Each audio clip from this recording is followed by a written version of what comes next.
You know the feeling. I mean, the alarm hasn't even gone off yet, but your smart ring just vibrated. Oh, right, to tell you your sleep architecture was suboptimal. Exactly. Yeah. Suboptimal. And before your feet even hit the floor, you're already looking at a screen. You've got like 3 urgent emails that an algorithm surfaced for you. Yeah, plus a productivity app pinging you about your side hustle deliverables.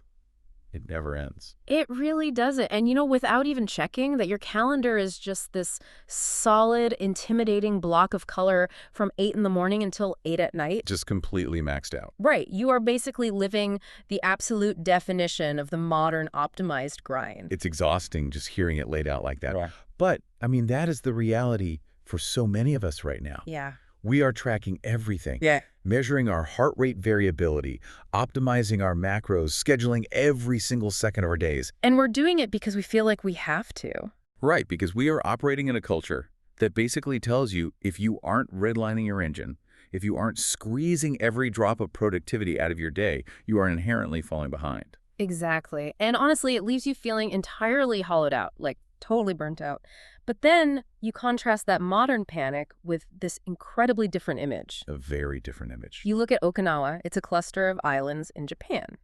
And this place is famous for being a blue zone, right? Yeah, an area with just an extraordinary number of centenarians. Exactly. We're talking about people living well past 100 years old. And here's the kicker. They aren't doing it by biohacking. No cold plunges or optimization routines. Nope, they aren't grinding. They're doing it through this ancient, incredibly slow-paced wisdom. So the mission of our deep dive today is to take a stack of notes, articles, and excerpts focused on the book Ikigai, The Japanese Secret to a Long and Happy Life by Hector Garcia and Francesc Merrill. And we're going to give it a massive stress test. Exactly, because it's one thing to say, oh, look at these peaceful people on an island. Right. And it's another entirely to figure out if that philosophy can actually survive contact with our aggressively distracted, high-pressure modern culture. You hit the nail on the head. We aren't just doing a dry summary today. I want to know if this works for you, the person listening right now, on your commute or sitting at your desk. Like, can this actually help you? That's the real test. Okay, let's unpack this. Because I'm telling you up front, I am completely sold on what this philosophy promises. Oh, really? You're all in? I am. It's offering a life of joy, balance, and profound purpose. But to even begin to understand it, we have to start with the word itself, Ikigai. Which is tricky because there is no direct English translation for it. There isn't. The closest we get is like the reason to wake up in the morning. Right. Or the thing that makes life worthwhile. Yeah. And I know that sounds like a lofty, floating, philosophical concept you'd find on a motivational poster in an HR office. It does sound a bit cliche at first. It does. But the text makes it clear that Ikigai is intensely practical. It is practical, yes. It's presented as the intersection of 4 very specific elements in your life. Okay, break those down. So it's what you love, what you are good at, what the world needs, and what you can be paid for. Wow. Okay. All 4. Right. When you find the overlap of those 4 things, you find your Ikigai. It's essentially your compass. And if you don't have that compass, you run headfirst into this massive danger that the authors call Ikigaiken. Right. The loss of purpose. Exactly. It's what happens when you drift, and this is where I see the immediate connection to our listeners right now. How so? Well, you might look incredibly successful on the outside. You've got the great remote tech job, you're making good money, you have a nice apartment in the city. The whole modern dream. Right. But inside, you're totally unfulfilled. You wake up and feel this sense of dread because you lack that clear direction. You have no Ikigai. This raises an important question, though. And this is where my skepticism kicks in hard. Okay, hit me. When you actually look at the core tenets of this philosophy, it praises the fact that Okinawans don't even have a word for retirement. True, they don't. They just keep working until the day they die. Now, put that in the context of our current reality. I know where you're going with this. We have shifting career trends, unstable gig economies, corporations doing massive, unpredictable restructuring all the time. Yeah, it's chaotic. It is. So telling a burnt-out 30-something worker in 2026 that the secret to a happy life is to literally never retire, That sounds terrifying. It sounds like a trap. It sounds like a fast track to working yourself into the grave, not living past 100. I completely hear that. I mean, if you frame work as staring at a spreadsheet for 60 hours a week under a micromanaging boss, then yes, never retiring sounds like a nightmare. Right. But here's the thing. We have to stop thinking of Ikigai as a concrete job title. It is not your W-2. Okay. What is it then? Think of Ikigai as an operating system for your life. An operating system. Explain that a bit more. So an operating system runs in the background, right? It dictates how you process information and interact with the world, regardless of what specific application or job you have open at the time. Oh, I see. Ikigai is deeply fluid. It evolves as you evolve. The sources give this brilliant example of a young musician. Right. In their 20s, their Ikigai, their reason for waking up is performing for a live audience. The rush, the stage, the travel. Sure, the rock star phase. Exactly. But let's say decades pass, that same person might not want to tour anymore. So their Ikigai shifts. Right, because their life changed. Yes. Now, their purpose is found in mentoring the next generation of musicians or perhaps composing music for a local theater. So the focus isn't on the labor itself, but on the act of continuing to contribute. Exactly. It's the grandmother who finds immense purpose in teaching her grandchildren traditional recipes, preserving her family's history. That makes sense. Or like a farmer who meticulously tends to his crops, not to scale up a massive agribusiness, but just for the pride of growing food for his village. A smaller scale of purpose. Yeah, the text mentions a fisherman who goes out to sea every single morning. He's not trying to build a global seafood empire. He goes out for the pure joy of his craft and to feed his neighbors. Okay, I see the distinction now. The danger isn't the work itself. The danger is the cessation of contribution. Yes, because when you stop contributing, when you just sit back and say, I'm done, you lose the reason to get out of bed. You start to fade. Your mind starts to atrophy. We actually see this in modern data all the time. We really do. How many stories do we hear of people who work their entire lives, finally hit retirement, move to a golf community, and within 2 years, they suffer a massive decline in their cognitive and physical health? Statistically, the first few years of traditional retirement carry a significantly higher risk of depression and physical decline. Really? Just the first few years? Yes. The sudden loss of routine, the loss of a social network, and most importantly, the sudden loss of status and purpose, that vacuum, is incredibly detrimental to human psychology. Wow. Right. So the Okinawans bypass that trap entirely by just, never stopping. They just keep going. They scale down the intensity maybe, but they never stop contributing. I can concede the mental aspect of that. Having a reason to get out of bed, maintaining that psychological forward momentum, is undeniably vital for longevity. You have to have a why. You need a why. But this brings up a massive physical paradox for me. Okay, let's hear it. If these people are essentially working or contributing forever, how are their bodies not completely breaking down? That's a fair point. The wear and tear of continuous daily labor, even if it's just farming or fishing, is a real biological stressor. I mean, we have people today who sit in ergonomic chairs and their backs are destroyed by age 45. Oh, entirely. And that takes us straight into the biological paradox of this philosophy, which I find totally wild when you compare it to what we're told today. It's very different. It's like night and day. The authors dive deep into the physical routines of these centenarians, and spoiler alert, they completely, utterly reject the no pain, no gain myth. It is a staggering contradiction to our modern biohacking culture. Right now, the dominant narrative is extreme optimization. You are told you need to lift incredibly heavy weights, do high-intensity interval training until you want to throw up. Plunge yourself into freezing ice baths? Exactly, and follow these wildly restrictive diets. We treat the human body like it's a machine that needs to be constantly shocked into performing. We really do. And then you look at the longest living people on Earth, and they don't do any of that. None of it. They don't have gym memberships. They just, they garden. They garden.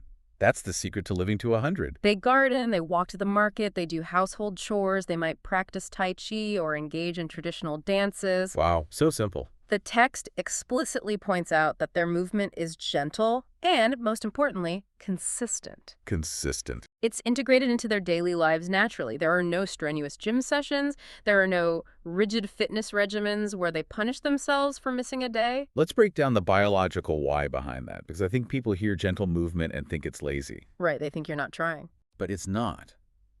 From a physiological standpoint, extreme exercise, while it has cardiovascular benefits, can also lead to significant joint strain. Yeah, micro tears in the muscle tissue. Exactly. Micro tears and elevated cortisol levels if your recovery isn't perfectly managed.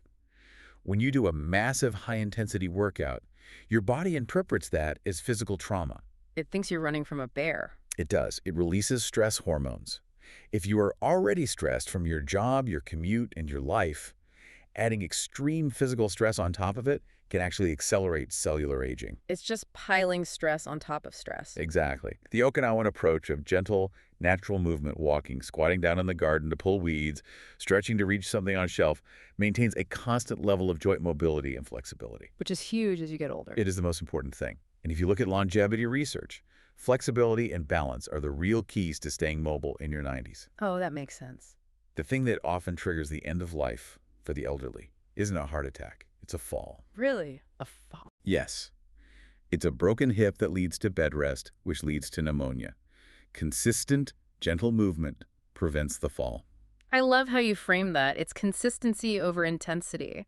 And I'll tell you, I fell for the intensity trap hard last year. Oh, did you? Oh, I did. I tried one of those 30-day extreme biohacking protocols. How did that go? Terrible. I was waking up at 5 a.m., doing sprints, fasting for 18 hours, jumping in cold water. And by week 3, I wasn't optimized. I was absolutely miserable. Your body was probably screaming. My joints ached. I was irritable. My sleep was wrecked because my cortisol was through the roof. It was like I was redlining a car engine every single day. I felt like I was aging in dog years. Because you're treating your body like an enemy that needed to be conquered, Yeah. rather than an ecosystem that needed to be maintained. Exactly. An ecosystem. And their approach to food is exactly the same way. Very gentle. Completely counterintuitive to our modern mindset.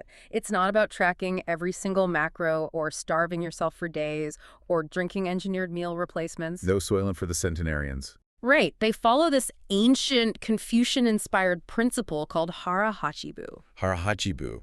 Eat until you are 80% full. Stop when you are 80% full. That is so hard for us to wrap our heads around. It really is. We are conditioned from childhood to clean our plates. We eat in front of our laptops or our televisions, completely zoned out, so we don't even register the signals our stomach is sending to our brain until we are at 110% capacity, feeling sick and sluggish. The mechanism behind why Harahachibu works is fascinating, and it directly targets what you were saying about aging in dog years. Oh, tell me. When you eat a massive meal, what happens? You get the food coma. Oh, yeah. The 2 p.m. slump. Why? Because your body is forced to redirect an enormous amount of blood and energy just to the digestive tract to break down that food. Digestion is an incredibly taxing metabolic process. It's hard work for your internal organs. It is hard work. And when your cells metabolize food, they produce a byproduct called free radicals. Right, I've heard of those. The more food you force into your system, especially beyond what you actually need for energy, the harder your body has to work and the more free radicals you produce. And those are bad. Very bad. These free radicals bounce around and damage your cells and your DNA. This is what we call oxidative stress. Wow. It is literally wearing out your cellular machinery from the inside out. By stopping at 80%, the Okinawans ensure their bodies get the nutrients they need without crossing the threshold into metabolic overload. They prevent that massive spike in cellular damage. Exactly. Think about it like a computer hard drive. If you fill your hard drive to 99% capacity, what happens? It freezes. The entire system slows down to a crawl. It overheats, it struggles to process basic tasks, the fan sounds like a jet engine. Right. But if you intentionally leave 20% of that hard drive empty, the system runs smoothly, efficiently, and it lasts years longer. Harahachibu is leaving 20% of your biological hard drive empty so your system doesn't crash. That is a brilliant analogy, and it applies to what they're putting in their bodies, too. Yeah, the actual food. The actual food intake is incredibly simple, locally sourced, and specifically chosen to combat that oxidative stress we just talked about. Right, the sources detail this. They are eating sweet potatoes, tofu, small amounts of fish. Very low in the food chain. Very low. But they also have a heavy reliance on antioxidant herbs. Things like turmeric, ginger, and something called bitter melon. Antioxidants are crucial here because they literally neutralize those free radicals we mentioned. They clean up the mess. Exactly. So not only are they producing fewer free radicals by eating less, but the food they do eat actively cleans up the damage. It's mostly plant-based, it's nutrient-dense, and it's inherently low-calorie, without feeling restrictive. Okay, so we've mapped out the physical preservation. We have gentle, consistent movement to protect the joints and prevent falls, and we have the 80% rule to protect the cells from oxidative stress. Right. But I have to push back here because preserving the physical body is only half the battle. True. You can eat all the sweet potatoes and turmeric in the world, you can garden until your thumbs are green, but if your mind is completely shattered by the anxieties of the modern world, you are not living a long, happy life. That is the crux of the issue for our listeners. We are dealing with an epidemic of psychological stress. Exactly. If you are spiraling into an existential crisis every time you look at the news on your phone, or if you are drowning in imposter syndrome at your remote job, physical health won't save you from misery. It won't. So how does an Okinawa protect their mind from the exact kind of stress that destroys ours? This is where the psychological framework of Ikigai becomes absolutely critical and why it's far more than just a diet plan. And to explain this, we have to unearth some hidden gems from the middle of the source material. Yes, the parts most people skip over. Right. A lot of people read the summaries of this book and stop at the food and the walking, but the authors do this incredibly brilliant thing where they connect the ancient philosophy of Ikigai to modern psychological theories. That's a great bridge. Specifically, they bring in Viktor Frankl's logotherapy, and then they bridge that to Mihaly Csikszentmihalyi's concept of flow. The inclusion of logotherapy is profound. For context, Viktor Frankl was a psychiatrist, but he was also a Holocaust survivor. Yeah, his story is incredible. He spent years in concentration camps, and during that unimaginable horror, he observed something that fundamentally changed psychology. What was it? He noticed that the prisoners who survived the longest weren't necessarily the ones who were the most physically robust when they arrived. Really? Yeah, the survivors were the ones who managed to hold on to a deep, intrinsic sense of purpose, a reason to endure. Right. They had a why. Whether it was the hope of reuniting with a loved one or a piece of work they felt they needed to finish, they had a reason to wake up, even in a literal living hell. Exactly. And the sources draw this massive contrast between Frankl and the other titans of psychology. Like, Freud argued that humans are fundamentally driven by the pursuit of pleasure. And Adler argued we are driven by the pursuit of power and superiority. But Frankl looked at humanity and said, no, we are driven by the pursuit of meaning. And the crucial takeaway from Frankl's work is that meaning can be found even in unavoidable suffering. Logotherapy suggests that hardships aren't obstacles to finding meaning. They are often the exact gateways required to discover it. Let's ground that in today's reality. Obviously, we aren't comparing daily life to Frankl's experience, but people are suffering. Absolutely. Let's say you get laid off from your job, right? A job you tied your entire identity to. Or you suffer a painful breakup or a health scare. Very common crises. The default modern reaction is to numb that pain. You know, scroll through social media, binge watch a show, drink. We distract ourselves because Freud was right about our desire for pleasure and comfort. We want the easy out. But logotherapy asks you to look at that suffering and say, what is this forcing me to reevaluate? It forces a pivot. A loss strips away the superficial layers and forces you to ask what actually matters to you. It demands that you find a new Ikigai. But here's my question. Frankl's search for meaning is heavy. It's profound, macro-level stuff. It is big picture. How does that translate to a random Tuesday afternoon when I am sitting at my desk, feeling totally unmotivated, staring at a blinking cursor? The authors bridge this massive existential search with the daily, practical concept of flow, right? Yes, and this is where it gets highly actionable. Flow is the micro-level application of that meaning. Okay, what is flow exactly? Mihaly Csikszentmihalyi defines flow as a state of complete, total immersion in an activity. It's that feeling when your mind and body are perfectly aligned with the task at hand, to the point where your sense of ego vanishes and time seems to just slip away. We've all felt it briefly. You look up and realize 3 hours have passed and you didn't even notice. Exactly. And the text outlines a very specific equation to achieve this state. It's not magic. It's a psychological mechanism. Yeah, I love an equation. Flow exists in the sweet spot between the challenge of a task and your current skill level. Okay, break that down for me. If a task is too easy relative to your skill, say, you're an expert accountant doing basic data entry, you will become intensely bored. Your mind will wander. You're understimulated. Right.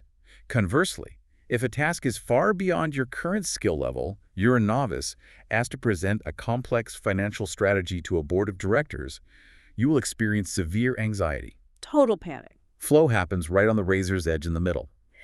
Your abilities must perfectly match the complexity of what you're doing, requiring your absolute undivided focus to succeed. Okay, I see. It pulls you into the present moment because you cannot afford to be distracted. Wait, let me stop you there. Because when people talk about flow, they almost always use examples of elite performers. That's true. They talk about an Olympic snowboarder executing a trick, or a brilliant jazz musician improvising, or a master coder building an app. And I sit there thinking, well, I'm just answering emails and making dinner. I guess flow isn't for me. But the book pushes back on that elitist view beautifully. It introduces the concept of mundane flow. Yes, they talk about a calligrapher in Kyoto. That's a great example. Her entire life, her sole focus, revolves around crafting characters with a brush and ink. It's a repetitive motion, but she approaches it with such intense intentionality that she enters flow every single day. It's about the focus. But they take it even further. They argue you can find flow in just chopping vegetables, or washing the dishes, or brewing a cup of tea. Because flow is about the mindset you bring to the task, not the prestige of the task itself. Exactly. If you are chopping vegetables and you are worrying about an email you have to send tomorrow, you are not in flow. You are fragmented. Let's go somewhere else. But if you focus entirely on the weight of the knife, the sound of the blade hitting the board, the precision of the cuts, if you elevate the mundane task by giving it your full, undivided respect, you enter flow. Okay, but let's be real about the modern environment. How am I supposed to achieve flow while chopping vegetables if my smartphone is buzzing on the counter every 30 seconds with a breaking news alert, a text from my mom, and a Slack notification from my boss? It's incredibly difficult. We are living in an era of engineered distraction. Tech companies spend billions of dollars to ensure we never focus on one thing. Are the authors saying we just need to throw our phones into the ocean and move to a cabin? No. And what's fascinating here is that the Ikigai framework doesn't view technology as inherently evil or incompatible with a meaningful life. Oh, good. I need my phone. The sources explicitly mention technology. They point out that tech can actually enhance flow, provided it is used with strict intentionality rather than passive consumption. So using technology as a tool, not a master. Precisely. Putting on a pair of noise-canceling headphones and listening to binaural beats to help you focus. Using a digital organization tool to perfectly map out the steps of a complex project so your brain doesn't have to hold all that information. Right, offloading the mental burden. Exactly. Or taking an online course to increase your skill level so you can hit that challenge skill sweet spot we talked about. The danger isn't the screen. The danger is the fragmentation of your attention. The constant interruptions. Every time a notification pulls you away from a task, it takes an average of 23 minutes to return to that state of deep focus. 23 minutes. That is devastating. If you get 3 notifications an hour, you are literally never in flow. You're just starting over constantly. You're just constantly treading water in a sea of distraction. Which is why reclaiming your focus is the ultimate rebellion against burnout. When you train yourself to enter flow, you reclaim your relationship with time. How so? Think about the modern panic of the ticking clock. We're always rushing to the next thing, feeling like there's never enough time. But when you are in flow, that panic melts away. You're just in it. You are anchored entirely in the present moment. You aren't worrying about the past or anxious about the future. Okay, so we've got a roadmap for the individual. We know how to cultivate a mental state of flow to find daily meaning. We know how to maintain physical health through gentle movement and eating to 80% capacity to prevent cellular damage. It's a solid individual foundation. It is. But the source material makes it abundantly, undeniably clear that trying to do all of this alone, in a vacuum, is a recipe for total failure. We aren't built for isolation. We aren't. Human biology requires connection. Which brings us to what I think is the ultimate antidote to modern isolation, the concept of the moai. The moai. This is a crucial piece of the puzzle. Explain what it is. In Okinawa, a moai is a small, lifelong support group. It acts essentially as an extended family. The text explains that these groups are often formed early in life, sometimes in childhood, and they stay intact for decades, right through to the end of their lives. And they provide literally everything: emotional support, financial support, practical backing. They're highly integrated. They eat together, they play games together, they have communal rituals. If someone in the moai faces a hardship, a bad harvest, an illness, a sudden expense, the group pools their resources and steps in. You are never, ever truly alone. I have to play the skeptic again here, because I'm looking at this through the lens of our current reality. Okay, bring it on. In a digital-first remote work world, people move to a new city every 3 years for a job. We interact with our peers mostly through screens. The idea of a lifelong physical village feels incredibly rare, almost impossible. It does feel out of reach for a lot of people. Is this concept of the moai just pure nostalgia? How on earth do you build a moai when half the people listening to this don't even know their next-door neighbor's last name? Here's where it gets really interesting. And if you are listening to this and feeling that pang of loneliness, this is crucial to understand. Okay, what's the modern take? The modern moai is not necessarily about geography anymore. It's not about who lives on your street. It's about shared purpose. And the key mechanism, the thing that makes a moai work, is that the bonds are entirely non-transactional. That is a vital distinction to make. Yeah. Non-transactional. It is everything. Think about modern networking. It is entirely transactional. Oh, completely. You go to a mixer or you connect on LinkedIn, and the underlying subtext is always, what can you do for my career? What value can I extract from you? We treat relationships like currency. Exactly. A moai is the exact opposite. It's a group united by mutual respect, shared interests, and a commitment to just being there for each other. It creates an emotional safety net. From a biological standpoint, we are pack animals. When our brains perceive that we are isolated, it triggers a low-grade fight or flight response. It stresses us out. It raises our baseline stress levels because, evolutionarily speaking, being separated from the tribe meant death. In our modern society, loneliness isn't just a sad feeling. It is literally being classified by health organizations as a massive public health crisis. It's as damaging to our bodies as smoking 15 cigarettes a day. Because your nervous system is constantly on edge. Exactly. Having a non-transactional safety net, a group of people where you can let your guard down, entirely co-regulates your nervous system.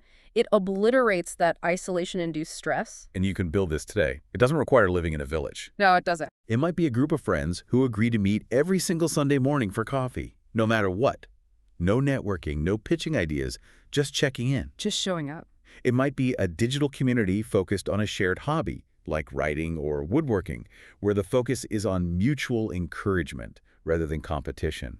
It's about finding your tribe and committing to them. If we connect this to the bigger picture, you start to see the entire Ikigai system interlocking beautifully. You really do. You have the individual mental focus and meaning found in flow. You have the physical preservation of the body through hara hachibu and gentle movement. And you have the sociological safety net of the moai to regulate your nervous system. This triad creates an incredibly robust foundation for a human being. It sounds perfect. But here is the reality check.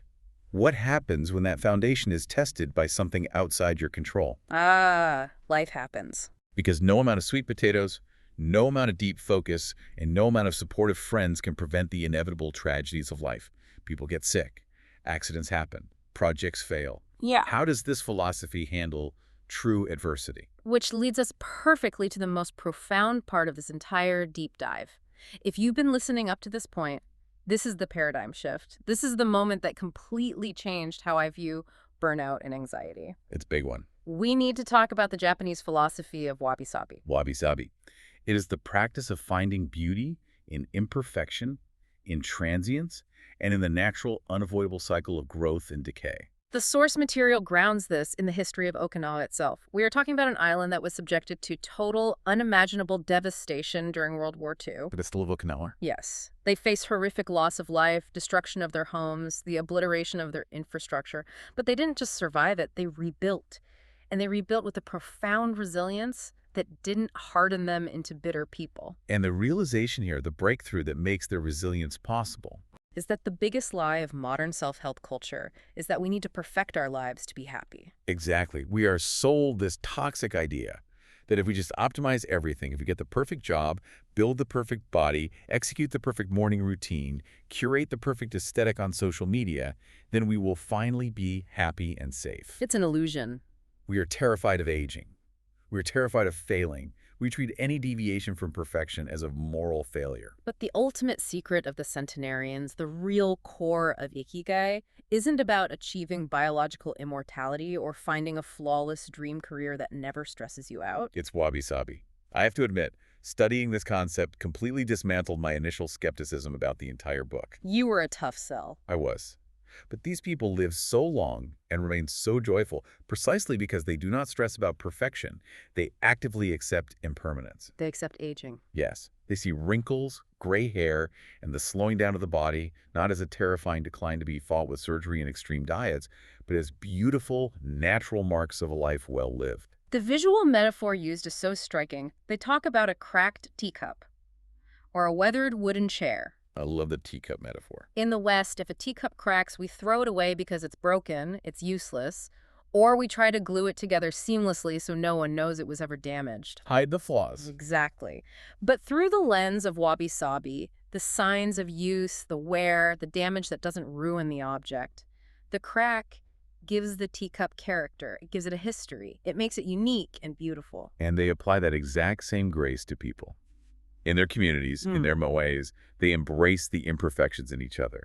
They aren't seeking perfection in their relationships, which frees them from the massive, crushing burden of unrealistic expectations. So true. If your friend fails, or if you fail, it's just a crack in the teacup. It's part of the story.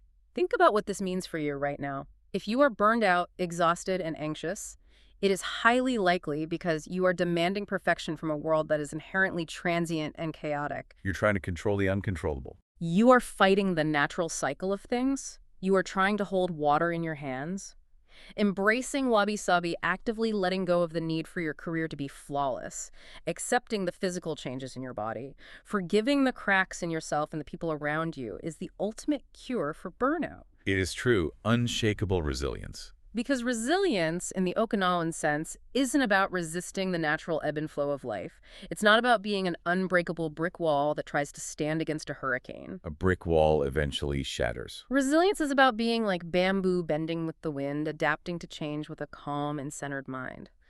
When they face hardship, they accept the impermanence of it. They know the hardship is temporary, just like the beauty is temporary. So we have this deeply personal, inward-looking philosophy. Find your flow, eat a little less, move gently, love your flawed friends. But the source material asks one final, massive question. The big picture. What happens if we scale this up?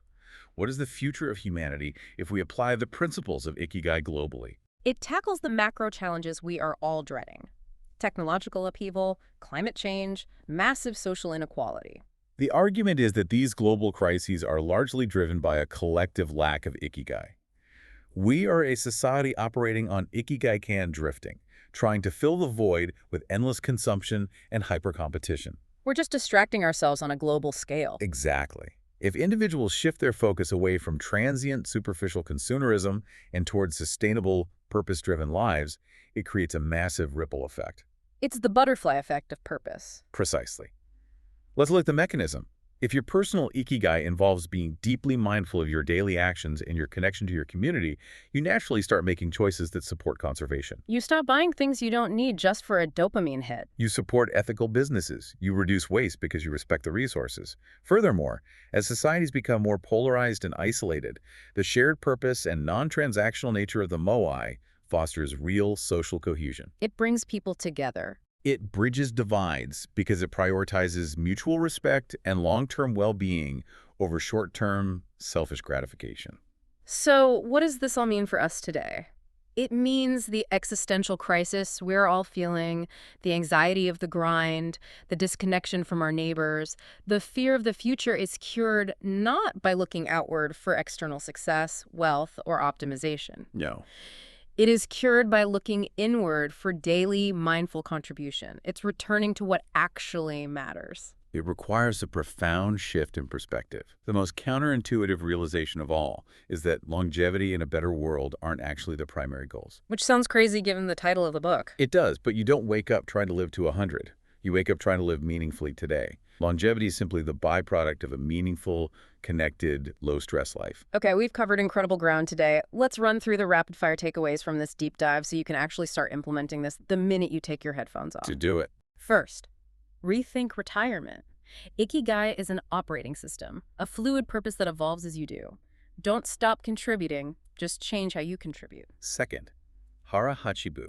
Protect your cells from oxidative stress by eating to 80% full and prioritize nutrient-dense, simple foods to clear out the damage. Third, reject the biological trauma of the no pain, no gain myth. Incorporate gentle, consistent movement into your day to protect your joints and manage cortisol. Walk with purpose. Stretch. Maintain your flexibility. Fourth, build your MOI. Cultivate a small, non-transactional support network based on shared purpose to co-regulate your nervous system and defeat isolation. And finally, embrace wabi-sabi. Stop demanding perfection from yourself and from your life. Find the beauty in the cracked teacups, in your failures, and in the transient moments.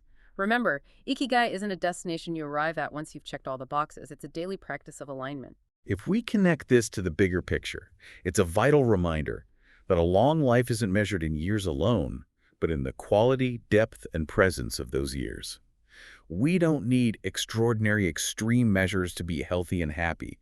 We need ordinary habits, practiced consistently with deep intention. And I want to leave you with one final provocative thought to mull over. We talked extensively about the biological mechanism of harahachi booze, the wisdom of stopping at 80% capacity when eating to prevent your internal systems from overloading and crashing. Right, the hard drive analogy. What if you applied that specific logic to everything in your life? What if you looked at your digital calendar right now and instead of packing it to 100% capacity, you intentionally only filled it to 80%? Oh, it's tough to do. It is. But what if you actively protected 20% of your day, leaving it completely empty, unoptimized, and unassigned? Because if you're waking up to a maxed out schedule and zero white space, your psychological hard drive is redlining before you even begin. You're crashing. Try leaving that 20% blank tomorrow. Don't fill it with tasks. Just leave it open and see what meaning naturally flows into the empty space.